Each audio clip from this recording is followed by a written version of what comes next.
وہ ابھی وہیں کھڑی تھیں کہ میں اٹھ کے کھڑکی کے پاس چلی آئی اور اپنے مکان میں آن بیٹھی۔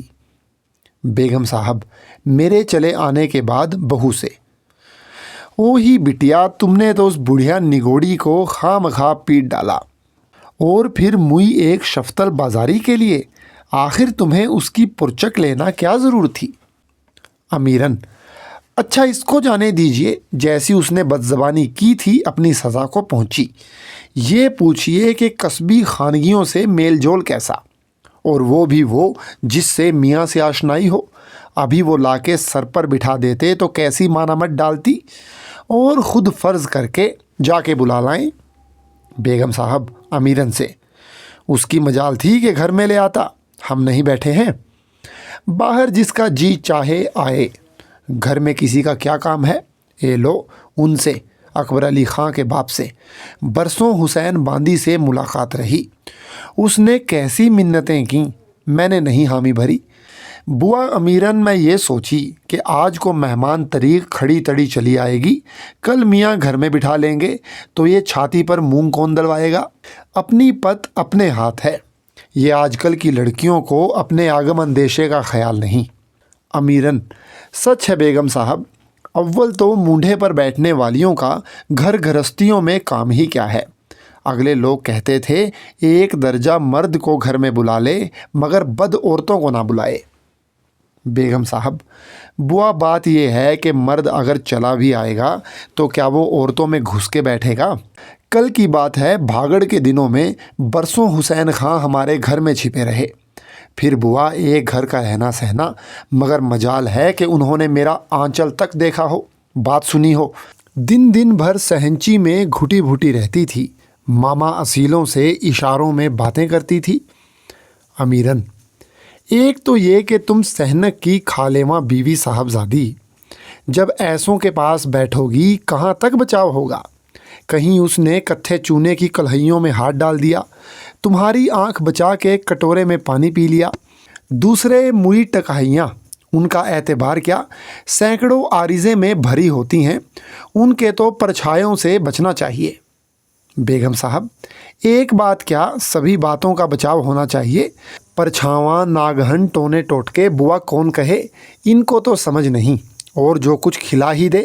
مرزا محمد علی کی بہو کو سوت نے جوں کھلا دی، دینوں دنیا سے جاتی رہی، نہ آل کی نہ اولاد کی۔ امیرن: جی ہاں، اے لو، کیا میں نہیں جانتی؟ بیگم صاحب: بوا یہ سوتاپے کا رشتہ ایسا ہے کہ اس میں جہاں تک الگ تھلگ رہے اچھا، یوں تو الگ تھلگ رہنے پر بھی جان نہیں بچتی۔ مجھی کو دیکھو، اس ٹکے کی موئی کہاری نے کیا کوئی بات اٹھا رکھی؟ دعا تعویذ گنڈے کیسے کیسے نقش میرے سرہانے سے نکلتے تھے۔ امیرن: پھر اس کو اپنے گھر میں کیوں آنے دیا؟ بیگم صاحب: اے بوا نوکر تھی، میں کیا جانتی تھی کہ اس سے میاں سے لگا سگا ہے، جس دن معلوم ہو گیا میں نے کھڑے کھڑے نکال دیا۔ امیرن: مگر بیگم ایک بات کہوں، خدا لگتی آپ کی خدمت بہت کی۔ بیگم: یہ خوب کہی، میاں کو چھینا تھا، اب کیا اس سے بھی گئی گزری؟ اس بڑھیا کو کیا سمجھتی ہو، اس سے بھی کسی زمانے میں میاں سے تھی۔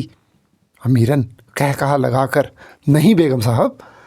بیگم صاحب: کیا میں جھوٹ کہوں گی؟ جب ہی تو وہ دہراتی تھی کہ اپنا عوض لے لوں گی۔ امیرن: بہو صاحب تو پھر آپ کو نہیں چاہیے تھا، سسرے کی حرم کو اتنی جوتیاں۔ بیگم: بوا ان لوگوں کو یہ لحاظ کہاں، سچ کہوں مجھے بھی یہ بات ناگوار ہوئی، ان کے منہ پر کہتی ہوں، آج کو موئی ٹکائی کے چلتے سسرے کی حرم کو جوتیاں ماریں، کل ساس کو ماریں گی۔ امیرن: نہیں خدا نہ کرے، مگر ہاں بات کہنے ہی میں آتی ہے۔ ان دونوں بڑھیوں نے بہو صاحب بیچاری کو ایسے کونچے دیے کہ آخر کو بیچاری چیخیں مار مار کے رونے لگی۔ میرا یہ حال تھا کہ انگاروں پر لوٹ رہی تھی، جی چاہتا تھا کہ دونوں بڑھیوں کا منہ نوچ لوں۔ رسوا: ہائیں ہائیں یہ غصہ، روکیے گا ذرا طبیعت کو، کہیں ایسا نہ ہو کہ خفت ہو۔ امراؤ: مرزا صاحب غصے کی بات ہی تھی، ایک انسان کو اتنا ذلیل سمجھنا انسانیت سے بعید ہے۔ رسوا: میرے نزدیک تو کوئی بات نہ تھی جس پر آپ کو اتنا غصہ آیا، وہ دونوں بوڑھیاں سچ کہتی تھیں اور مدن کی ماں بھی بیچاری ناحق پٹی۔ حق تو یوں ہے، اب آپ چاہے برا مانیں چاہے بھلا۔ امراؤ: واہ مرزا صاحب، آپ خوب انصاف کرتے ہیں۔ رسوا: جی ہاں، میرے نزدیک انصاف یہی ہے۔ اس معاملے میں آپ بھی ایک حد تک بے قصور تھیں، سارا قصور اکبر علی خاں کی بیوی کا تھا۔ امراؤ: ان بیچاری کا کیا قصور تھا؟ رسوا: ایسا قصور تھا کہ اگر میری بیوی ایسا کرتی تو فوراً ڈولی بلوا کے اس کے میکے بھجوا دیتا اور 6 مہینے تک صورت نہ دیکھتا۔ اچھا، ایک بات پوچھتے ہیں، اکبر علی خاں نے جب یہ واردات سنی تو کیا کہا؟ امراؤ: مدن کی ماں پر خوب چیخے، خوب چلائے، کہہ دیا خبردار یہ ڈائن ہمارے گھر نہ آنے پائے۔ کئی مہینے تک اس کا آنا جانا موقوف رہا۔ جب بڑے خاں صاحب آئے تو وہ پھر آنے لگی۔ یہ قصہ ان کے آگے چھیڑا گیا تھا، وہ الٹے اکبر علی خاں کی بیوی پر خفا ہوئے۔ رسوا: بڈھے کی عقل صحیح تھی۔ امراؤ: صحیح تھی یا سٹھیا گئے تھے؟ ذرا مدن کی ماں پاؤں دبایا کرتی تھی، اسی سے اس کی پرچک لیتے تھے۔ کیوں نہ پرچک لیتے، مدن کی ماں ان کی پرانی آشنا تھی۔ رسوا: پھر آپ ہی قائل ہو جئے، یہ عین وزاداری تھی۔ اچھا، اب ایک بات اور بتا دیجئے، مدن کی ماں جوانی میں کوئی رنڈی تھی یا گھر گرست؟ اور بوا امیرن کون تھیں؟ امراؤ: مدن کی ماں موئی ہنیتی تھی، جوانی میں خراب ہو گئی تھی۔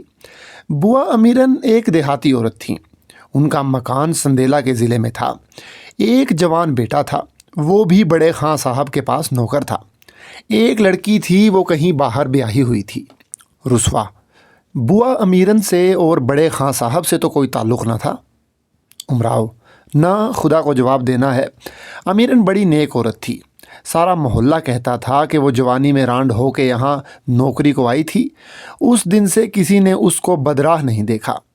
رسوا: پورے واقعات آپ کے بیان سے مجھ کو معلوم ہو گئے، اب پوچھئے آپ کیا پوچھتی ہیں؟ امراؤ: تو کیا کوئی مقدمہ آپ فیصلہ کرنے بیٹھے ہیں؟ رسوا: بہت بڑا مقدمہ ہے۔ بات یہ ہے کہ عورتیں 3 طرح کی ہوتی ہیں، ایک نیک بختیں، دوسری خرابیں، تیسری بازاریاں۔ اور دوسرے قسم کی عورتیں بھی 2 طرح کی ہوتی ہیں، ایک تو وہ جو چوری چھپے عیب کرتی ہیں، دوسری وہ جو کھلم کھلا بدکاری پر اتارو ہو جاتی ہیں۔ نیک بختوں کے ساتھ صرف وہی عورتیں مل سکتی ہیں جو بدنام نہ ہو گئی ہوں۔ کیا تمہیں اتنی سمجھ نہیں ہے کہ وہ بیچاریاں جو تمام عمر 4 دیواریوں میں قید رہتی ہیں، ہزارہا قسم کی مصیبتیں اٹھاتی ہیں؟ اچھے وقت کے تو سب ساتھی ہوتے ہیں، مگر برے وقت میں بیچاریاں ساتھ دیتی ہیں۔ جس زمانے میں ان کے شوہر جوان ہوتے ہیں، دولت پاس ہوتی ہے تو اکثر باہر والیاں مزے اڑاتی ہیں، مگر مفلسی اور بڑھاپے کے زمانے میں کوئی پرسائے حال نہیں ہوتا۔ ان وقتوں میں وہی طرح طرح کی تکلیفیں اٹھاتی ہیں اور بڈھوں کی جان کو صبر کرتی ہیں۔ پھر کیا انہیں اس کا کوئی فخر نہ ہوگا؟ یہی فخر اس کا باعث ہوتا ہے کہ وہ خراب عورتوں کو بہت ہی بری نگاہ سے دیکھتی ہیں، انتہا کی ذلیل سمجھتی ہیں۔ توبہ استغفار سے خدا گناہ معاف کر دیتا ہے، مگر یہ عورتیں کبھی نہیں معاف کرتی۔ دوسری بات یہ ہے کہ اکثر ایسا دیکھا گیا ہے کہ گھر کی عورت کیسی ہی خوبصورت، خوب سیرت اور خوش سلیقہ کیوں نہ ہو، بیوقوف مرد بازاریوں پر جو ان سے صورت اور دوسری صفتوں میں حد درجہ بدتر ہیں، فریفتہ ہو کر انہیں عارضی طور سے یا مدت العمر کے لیے ترک کر دیتے ہیں۔ اس لیے ان کو گمان کیا بلکہ یقین ہے کہ یہ کسی نہ کسی قسم کا جادو ٹونا ایسا کر دیتی ہیں جس سے مرد کی عقل میں فطور آ جاتا ہے۔ یہ بھی ان کی ایک قسم کی نیکی ہے، اس لیے کہ وہ اس حال میں اپنے مردوں کو الزام نہیں دیتی بلکہ بدکار عورتوں ہی کو مجرم ٹھہراتی ہیں۔ اس سے زیادہ ان کی محبت کی اور کیا دلیل ہو سکتی ہے؟ امراؤ: یہ تو سب صحیح ہے، مگر مرد کیوں ایسے بیوقوف بن جاتے ہیں؟ رسوا: اس کی وجہ یہ ہے کہ انسان کے مزاج میں جدت پسندی ہے۔ ایک حالت میں زندگی بسر کرنے سے، خواہ وہ کیسی ہی عمدہ کیوں نہ ہو، طبیعت اکتا جاتی ہے۔ وہ چاہتا ہے کہ کسی نہ کسی طرح کا تغیر اس کی حالت زندگی میں پیدا ہو۔ شاید ظن بازاری کے ساتھ معاشرت کرنے میں اسے ایک قسم کی نئی لذت ملتی ہے جو کبھی اس کے خیال میں نہ تھی۔ یہاں بھی ایک ہی کے تعارف پر اکتفا نہیں کرتا، بلکہ جدت کی تلاش میں روز نئے کمروں پر پہنچتا ہے اور نئے گھر دیکھتا پھرتا ہے۔ امراؤ: مگر سب مرد ایسے نہیں ہیں۔ رسوا: ہاں، اس کی وجہ یہ ہے کہ حسن معاشرت کے قانون نے اس کو معیوب قرار دیا ہے۔ جو شخص ایسا کرتے ہیں ان کے عزیز و اقارب، دوست احباب ملامت کرتے ہیں۔ اس خوف سے اکثر جرأت نہیں ہوتی، مگر جب اخوان الشیاطین کی صحبت میں بیٹھنے کا اتفاق ہوتا ہے، وہ طرح طرح کی لذتوں کا ذکر کر کے ایک عجیب قسم کا شوق ان کی طبیعت میں پیدا کر دیتے ہیں۔ اس لیے وہ خوف ان کے دل سے نکل جاتا ہے۔ آپ کو اس بات کا اچھی طرح اندازہ ہوا ہوگا کہ جو لوگ پہلی پہل رنڈی کے مکان پر جاتے ہیں ان کو افشائے راز کا کس قدر خیال ہوتا ہے۔ کوئی دیکھتا نہ ہو، کوئی سن نہ لے، دو آدمیوں کے سامنے تو بولنے کا کیا ذکر، تخلیے میں بھی منہ سے بات نہیں نکلتی۔ مگر رفتہ رفتہ یہ حالت تو بالکل زائل ہوتی جاتی ہے۔ خلاصہ یہ کہ چند ہی روز میں پورے بے غیرت ہو جایا کرتے ہیں۔ پھر کیا، دن دہاڑے سرے چوک رنڈیوں کے کمروں پر کھٹ کھٹ کر کے چڑھ جاتے ہیں۔ گاڑی میں کھڑکیاں کھول کر ساتھ بیٹھ کر سیر کرنا، ہاتھ میں ہاتھ لے کر میلے تماشوں میں لیے پھرنا، ان سب باتوں کو فخر سمجھنے لگتے ہیں۔ امراؤ: یہ تو صحیح ہے، مگر شہروں میں ان باتوں کو چندہ معیوب نہیں سمجھتے۔ رسوا: خصوصاً دہلی اور لکھنؤ میں، اور یہی ان شہروں کی تباہی اور بربادی کا باعث ہوا۔ دیہات اور قصبات میں ایسے شریر لوگوں کی صحبت کم ملتی ہے جو نوجوانوں کو ان بدکاریوں پر آمادہ کریں۔ دوسرے وہاں کی رنڈیوں کو اس قدر اقتدار حاصل نہیں ہے، اس لیے وہ روسا اور زمینداروں کی مطاع فرما ہوتی ہیں اور بہت ڈرتی ہیں، کیونکہ ان کا آذوقہ بلکہ زندگی ان کے دستے قدرت میں ہے۔ اس لیے ان کی اولاد سے بہت چوری چھپے ملتی ہیں، اور شہروں میں تو آزادی ہے، کون کس کا دباؤ مانتا ہے، اس کا یہ نتیجہ ہے۔ امراؤ: مگر دیہاتی جب بگڑتے ہیں تو حد سے زیادہ بگڑتے ہیں۔ مثلاً راشد علی کا واقعہ آپ سن چکے ہیں۔ رسوا: اس کا یہ سبب ہے کہ وہ ان لذتوں سے بالکل نابلد ہوتے ہیں۔ جب ان کو اس کا چسکا پڑتا ہے تو وہ اس کی حد سے زیادہ قدر کرتے ہیں، اور اہل شہر کچھ نہ کچھ آگاہ ہوتے ہیں، اور اس لیے ان کو زیادہ شغف اور انہماک نہیں ہوتا۔ رسوا: ہاں، وہ آپ کی نوچی کیا ہوئی؟ ہے بھلا سا نام ہے۔ امراؤ: آبادی؟ رسوا: آبادی کی صورت تو اچھی تھی۔ میں نے اس وقت دیکھا تھا جب اس کا سن 10-12 برس کا تھا۔ جوانی میں تو اور نکھر گئی ہوگی۔ امراؤ: مرزا صاحب، آپ کو خوب یاد ہے۔ رسوا: یاد کو کیا چاہیے، واقعی میں بہت قطع دار عورت ہوگی۔ ہم بھی اسی نظر سے دیکھتے تھے کہ کبھی تو جوان ہوگی۔ امراؤ: تو یہ کہیے آپ بھی آبادی کے امیدواروں میں تھے؟